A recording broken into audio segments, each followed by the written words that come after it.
All right, it is my pleasure to introduce Mr. James M. Smith, or Jamie as everyone knows him. He has been a licensed professional counselor for nearly 10 years. He is a two-time alumnus of Lincoln University, where he graduated in 1998 with a BA in English Lit, and again in 2009 with his master's in counseling. Jamie is currently all but dissertation and a PhD program for counselor education and supervision, in which his area of specialty is leadership and program evaluation. Jamie is married to the love of his life, Leslie, and together they have 3 amazing children. He is an avid motorcyclist and a St. Louis Cardinals fan, so his seasonal depression usually lives around the second week of March when players report for spring training. Without further ado, please welcome Jamie. How's everybody doing? All right. I want to apologize for being late today. We had an emergency up at school, and it's taken a lot of energy this morning. So just if you keep the school in your prayer right now, that'd be greatly appreciated. We're going to be talking about keeping the happy in the holidays. Right on? Right on. The winter blues. The winter blues. We often call it the winter blues. This idea of seasonal affective depression.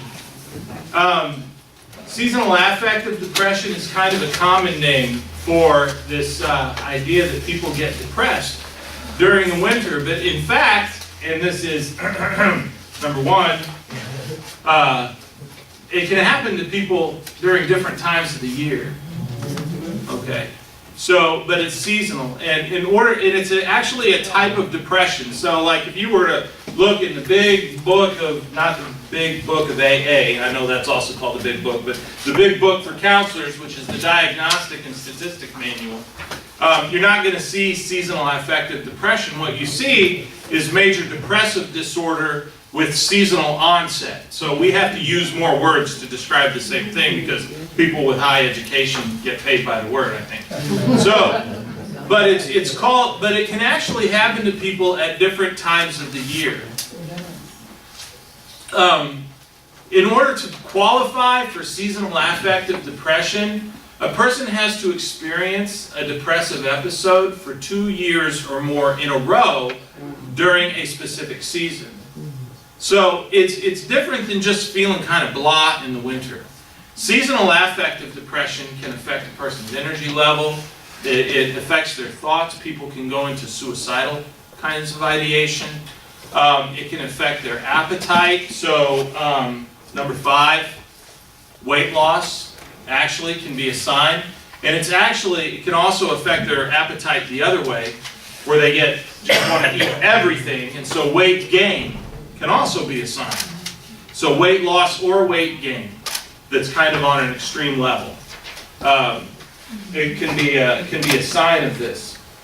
But we're going to talk about some of the things that might contribute to this, and particularly during the winter. We're going to focus on the winter because we're in the winter months right now.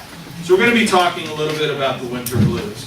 But I think it's important for us to remind ourselves that as human beings, we are an amalgamation of different things.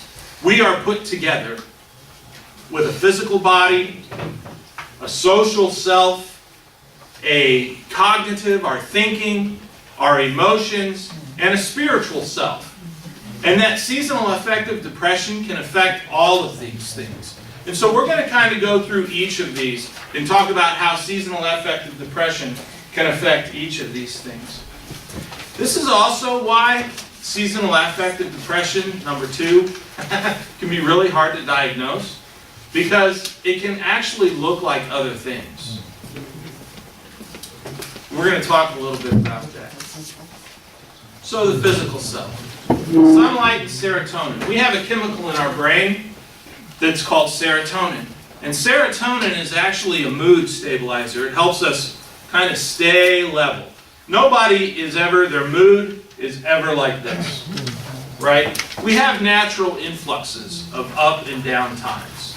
And a lot of that is controlled by serotonin. There's several different chemicals in our brain. Serotonin, dopamine, cortisol, adrenaline, all of those things can affect our mood. But serotonin is the one that kind of sets the boundaries of our normal mood fluctuations. So what happens is, if our serotonin is too low, then that bottom boundary kind of starts to dissolve, and our mood can go way down. And so it's interesting that serotonin production in our brain is linked to sunlight. And so the more sunlight we get, the more serotonin our body will produce at times. And so that's kind of this physical aspect to depression. Because during periods like winter, when there is less sunlight, or during times or at locations where there's just less sunlight, like up in the northern areas, right? Is that number, what is that? Number 3? Yeah. All right. People can be affected by this more, because if we're getting less sunlight, our brains are producing less serotonin, which makes that bottom level of our mood kind of drop out, and we can go down into a depression that way. So that's one of the ways that our physical body can affect us. Now, these down moods can actually look like things like the flu, where we just don't have any energy, there's aches and pains in our body, maybe we feel sick to our stomach, right? So the depression and the flu can actually look alike. So how do we know it's depression and not the flu? A lot of times it's duration. Because when somebody goes into a depression, they don't snap out of it. It's not a pull yourself up by your bootstrap kind of thing, right? They don't just snap out of it. A depression can last for weeks and weeks and weeks. The flu will be over within a week and start on our way to recovery. But if it's lasting for a long time, these aches and pains, low energy, queasiness in the stomach, those are kinds of those physical signs that we might mistake for things like the flu. You just had a really excellent presentation on how diet can affect mood, right? And we eat those sugar-rich foods, and if we blow up on those sugar-rich foods, our mood can go way up, and then we have a big crash at the end. And actually, that instability and that energy level from those sugar-rich foods can actually trigger a depressive episode. Because if our mood is unstable, if we're going like this because of the sugar, that energy, it just zaps us. It's like there's just that fast drain on a battery, you know? And so it can actually make us kind of sink as we're going along. So we really have to watch our diet. Winter weather can keep us from going outside and doing things. Kind of a spiritual director of mine one time told me, you know what you need to do? And I said, what's that? He said, you need to go outside for at least 15 minutes every day just to blow your stink off. Dude, man, seriously.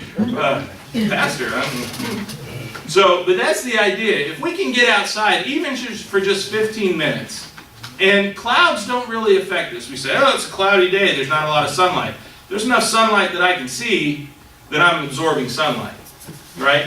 And so just getting outside, even on a really cold day for 15 minutes, if we can manage that, is enough to kind of boost our serotonin levels in our brain and just get us active enough to get some of those other good chemicals like dopamine and things like that going.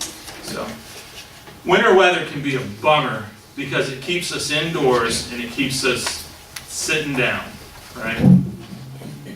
All right, so that's kind of the physical side of this. I promised I would do this fast. I got a lot more information that I'd be happy to, give a 3-day educational workshop on. Social isolation is a huge factor, particularly during the winter months. When we think about winter weather, and the snow and the ice comes, and we just can't get out. And so sometimes it might be that we spend an extended period of time alone in our own homes, right? And that social isolation can really wear and tear on us. But it doesn't necessarily have to be because of the winter weather. It's very interesting. In March of this year, Cigna, the insurance company, everybody know what I'm talking about, right? They did a research study, and they they phone called over 20,000 people in the United States. And they used this, it's called the Loneliness Scale Questionnaire, which measures how lonely is a person on this scale. And what they found was kind of shocking. 46% of these 20,000 people surveyed said they sometimes or nearly always feel alone. Almost half. Almost half. Sometimes or nearly always feel alone.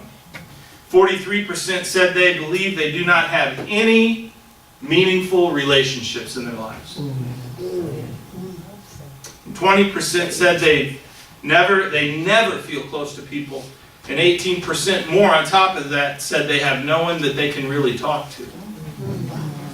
So I think that there's an epidemic of loneliness in our society. And there's a lot of very complicated reasons for this. And if you want to, just a quick dig millennials which generation do you think reported the highest levels of loneliness?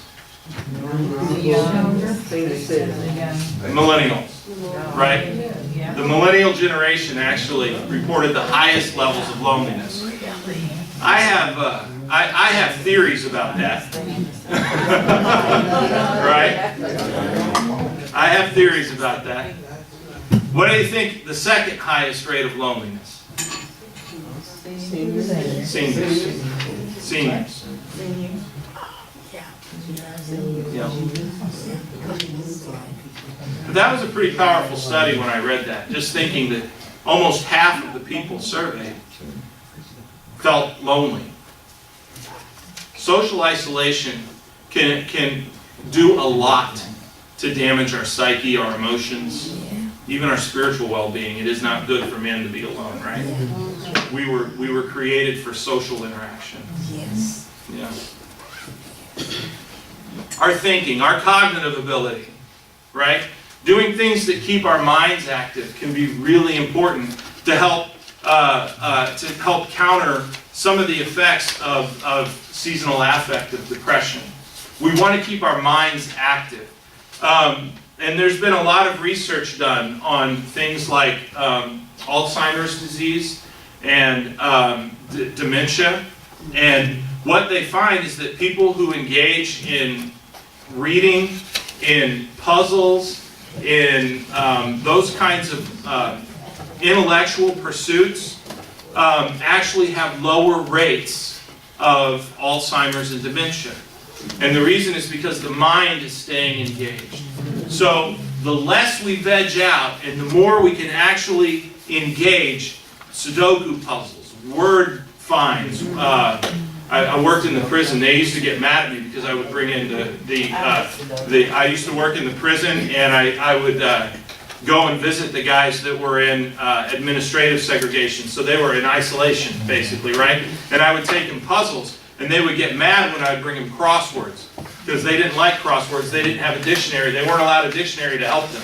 So they would rather have like Sudoku or word finds, but they wanted to keep their minds engaged, right? And so it was really important. They looked forward to my visit every week because I'd bring a front and back sheet of puzzles for them just to give them something to keep their minds engaged. Keeping our minds engaged is so important, right?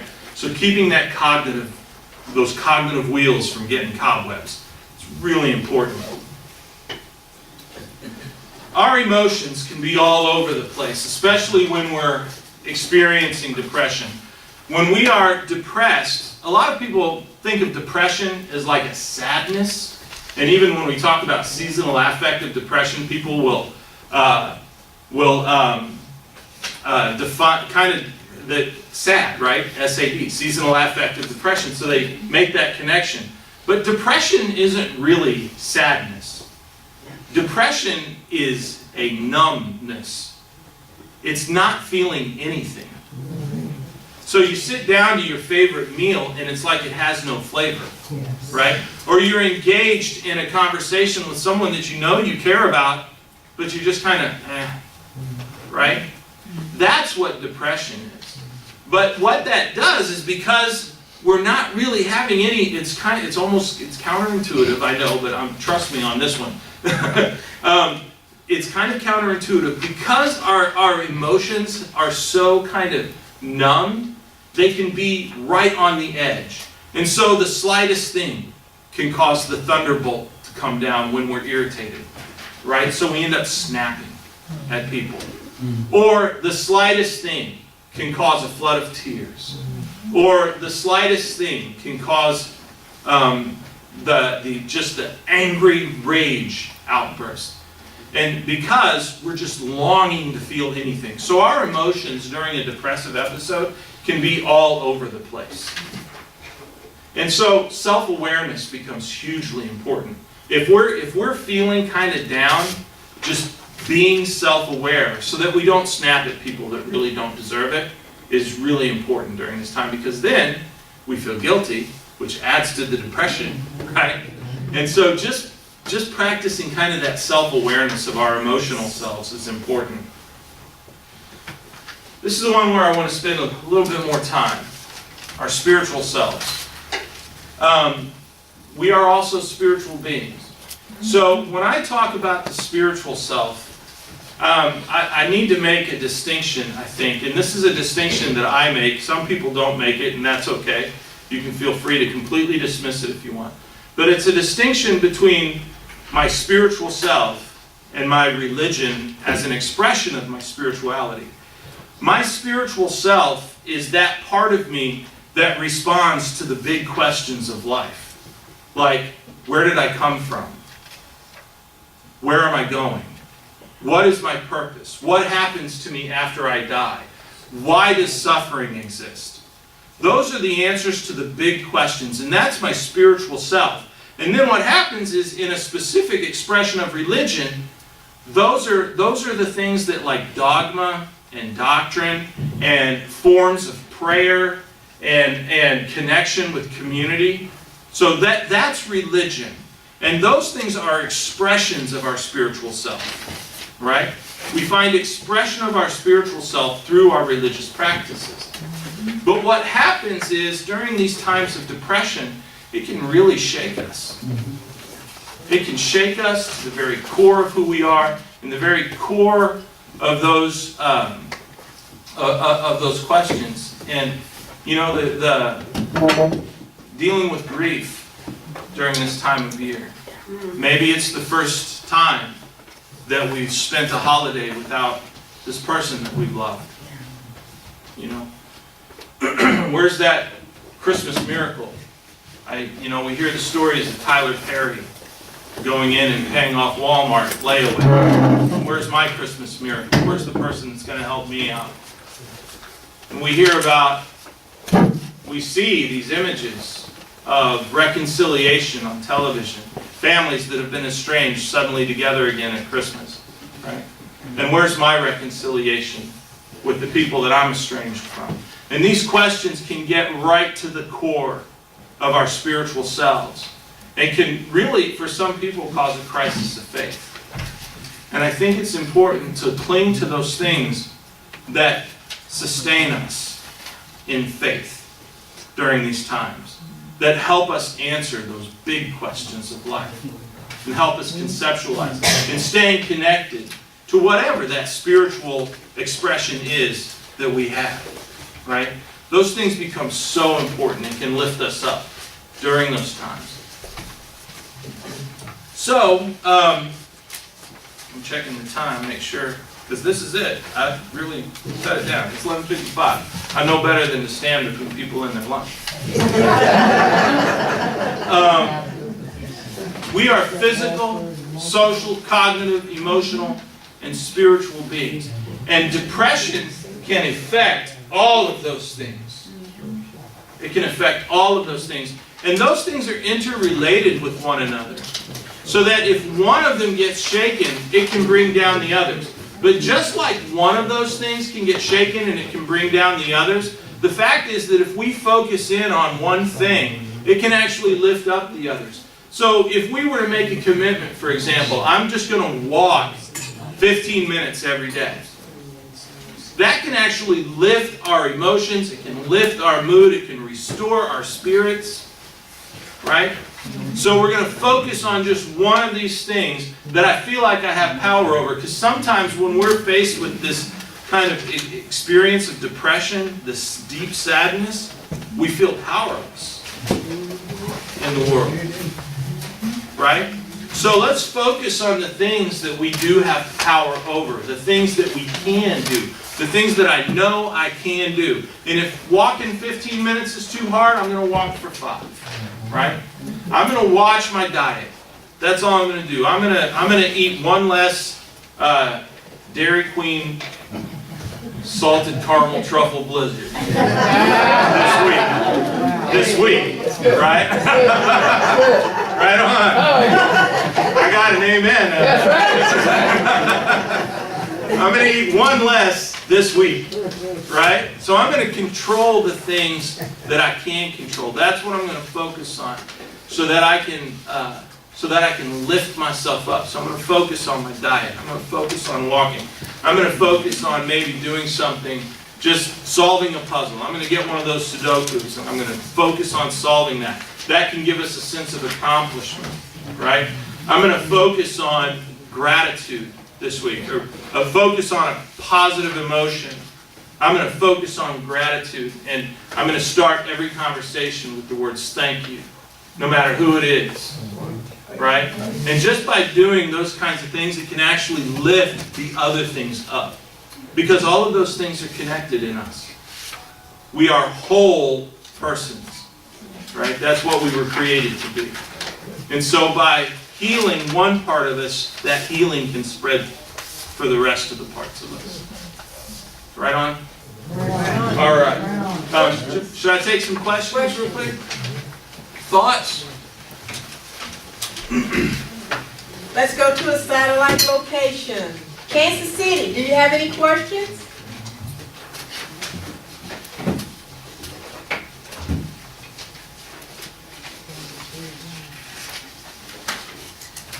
No questions. St. Louis, do you have any questions?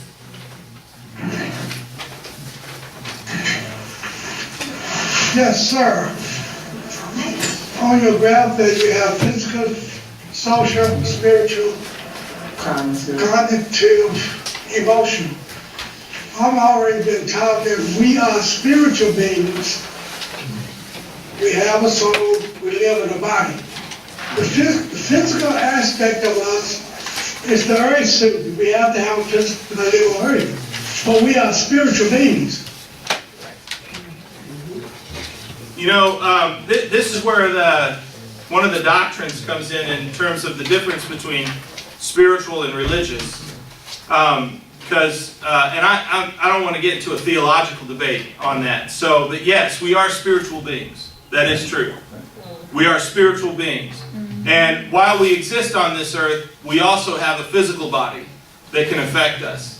And it's all kind of integrated while we're here on earth. So yes, I'll agree with you on that. Rather than get into the niceties of theology. You're right. Any other questions from St. Louis? No more questions? Thank you. All right, Carruthersville, do you have any questions?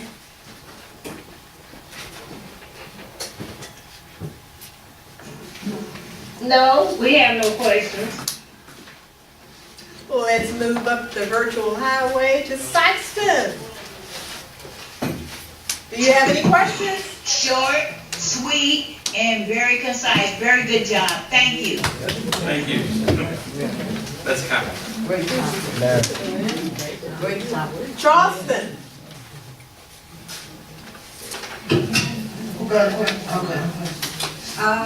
I have a question. When he's talking about the depression, I live with a pituitary tumor, and I take a lot of medicine that sometimes keeps me maybe in the bed or where there is a level of depression.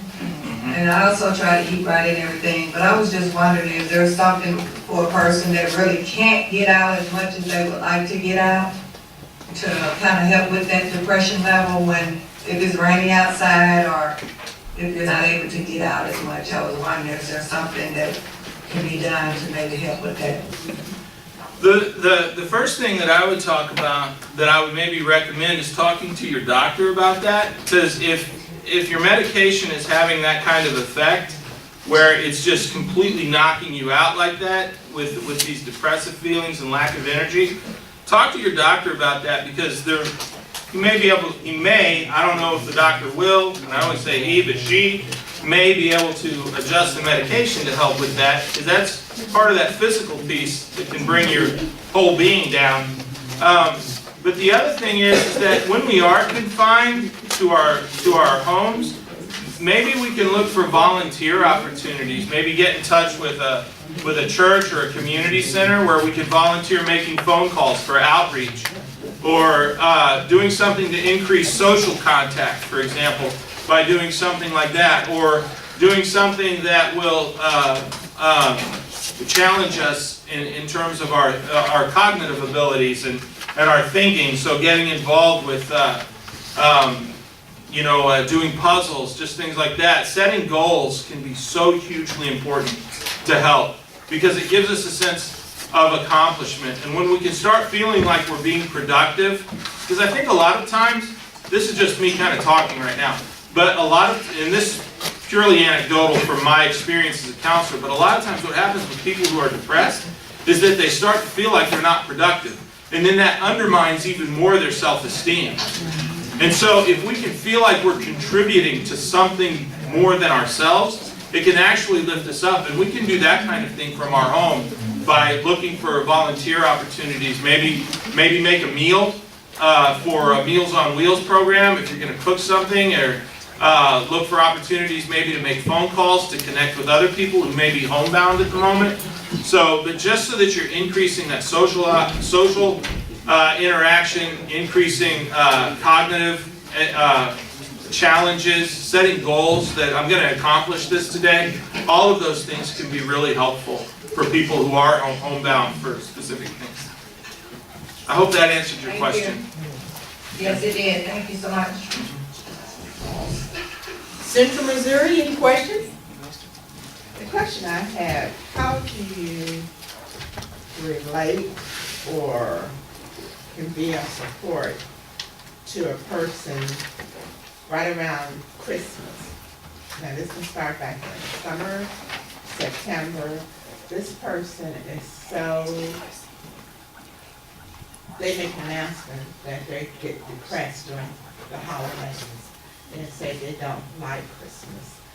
They have given away all their Christmas decorations, Christmas tree, everything. And they just come into, reminds me of the movie Inside Out, and with the character is so sad. But the problem I have with this person, all of those that is around this person, when they started talking, then they started getting into some kind of way. And I feel like I'm the happy! And I was like, oh, but you're like, why? Well, let's go skating. Well, let's go to a concert. And all of a sudden, I'm like, okay, I can't handle this. I'm trying to be supportive. I really am. But you come to my house, I got the Christmas tree, the music, a little Ross, I got a little soul in there, Temptations, and this, I can't deal with that, so help me. All right, so the question is, how can you help someone who may be experiencing this, like seasonal affective depression or something like that? And be yourself. First of all, don't change who you are. Because it's contagious. It can be contagious, right? Moods are contagious. Anybody that's ever lived in a family knows that moods are contagious, right? So moods are contagious. The other thing is just being with the person. You mentioned the movie Inside Out. There's this beautiful scene in that movie, and I actually use it when I'm teaching counselor education classes, where You know the part in that movie, the imaginary friend, Bing Bong, who's the cotton candy elephant, right? Loses the wagon, right? Their rocket wagon. And he's sitting there and he's like, I don't know what to do. And Joy comes running over. She's like, let's go. It's time to go. We gotta go do this, right? And he's just there and he's there and he doesn't move. But what happens with sadness? She walks up and just is with him. And he starts talking about he lost this rocket wagon. She's like, that's really sad. It was really important to you. And he's like, yeah. He goes, there's this loss. And he's talking about this loss. And she's like, yeah, I know, I understand. And Joy's over there going, don't make him feel worse. Right? But sadness is just there with him. And he breaks down and he hugs sadness. And then he says, okay, now I'm ready. Let's go. Right? Just by being with a person, that is medicine. That is medicine for the soul. And it's truly being with the person. Not just being in the same room, but sitting down and being with a person in their sadness. In order to do that, we have to get in touch with something in us that feels that sadness. So it is going to bring us down a little bit. But it's okay to be down a little bit, because in the end, it moves us all further. See? So just being with a person and truly being with that person is medicine in and of itself. Is that okay? Does that answer your question? Yeah. Okay. Joy is going, I don't like you, sadness.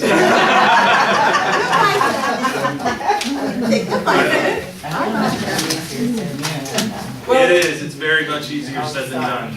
No, that's awesome. It is easier said than done. Because we do have to get in touch with that place in ourselves in order to be with that person. And that's hard. Makes us vulnerable. When you see other people there, I worked at the state, I worked at Big for 20 years.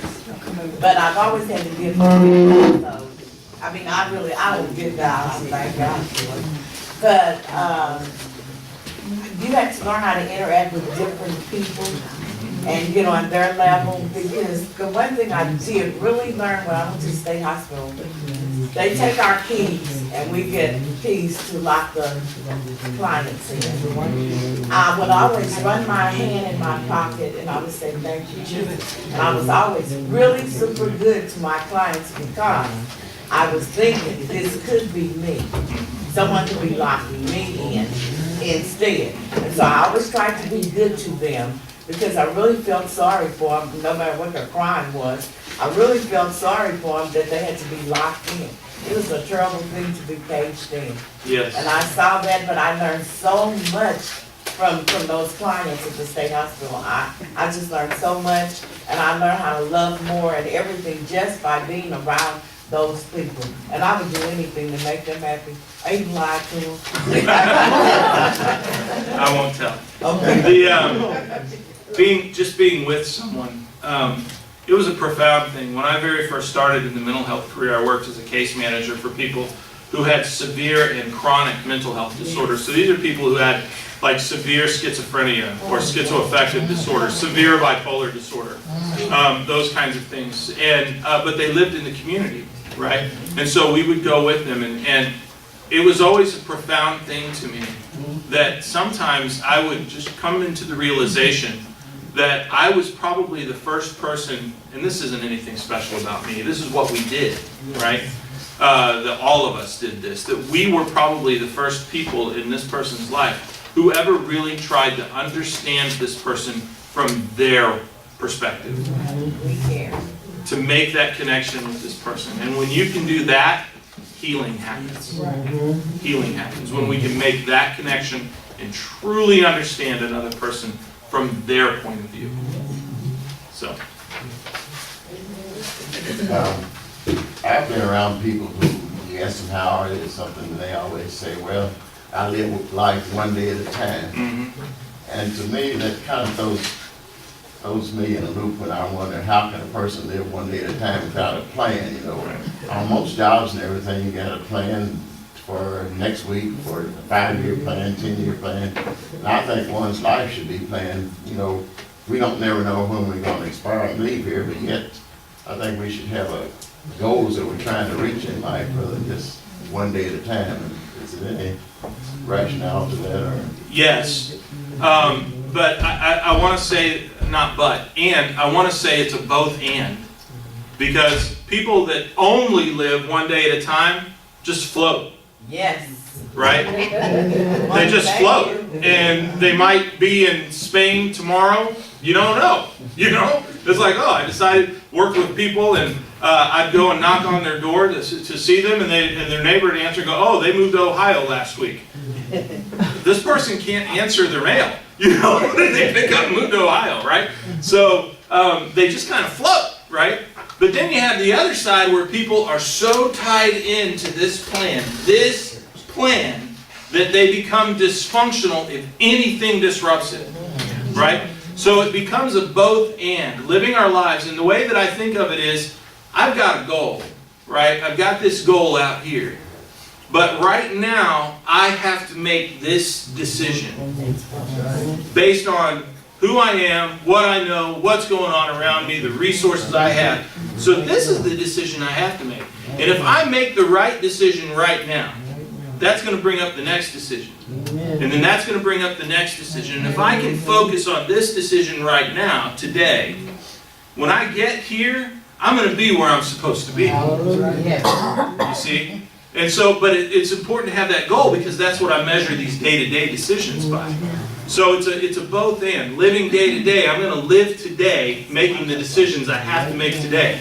I'm not going to worry about the decisions I have to make tomorrow. Tomorrow has evil enough of its own, right? All right.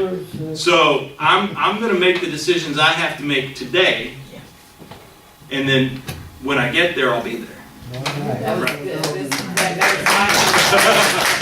was my point, because, and I do live like that, so I was going to disagree with you anyway, Don. But I do live like that. I just retired. I've been retired 12 days.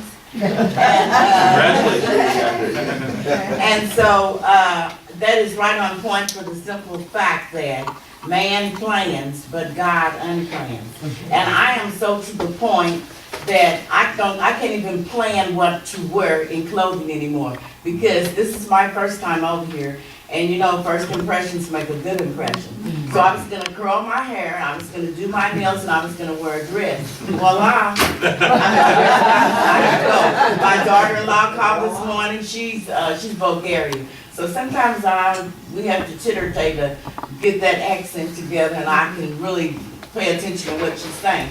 But I got all caught up in stuff I was doing, so it was like, oh, I don't have time to do any of this. I gotta be on time because my ride's coming. So I just like it that my life does flow like that. And it has always flowed, and I just really thank God for it. So, but that is really, it is. And God's made us all different, and that's what life is about, choices. You can choose to sit at home and look silly if you want to, or you can choose to just get up, go in the bathroom, take a bubble bath, come out, curl your hair, and put on some lipstick. It is just all about choice. You know how to make, you know what they say, you know how to make God laugh, right? Oh, don't start. You know how to make God laugh, right? Tell him your plans, right? Right on. So, Thank you. Please join me.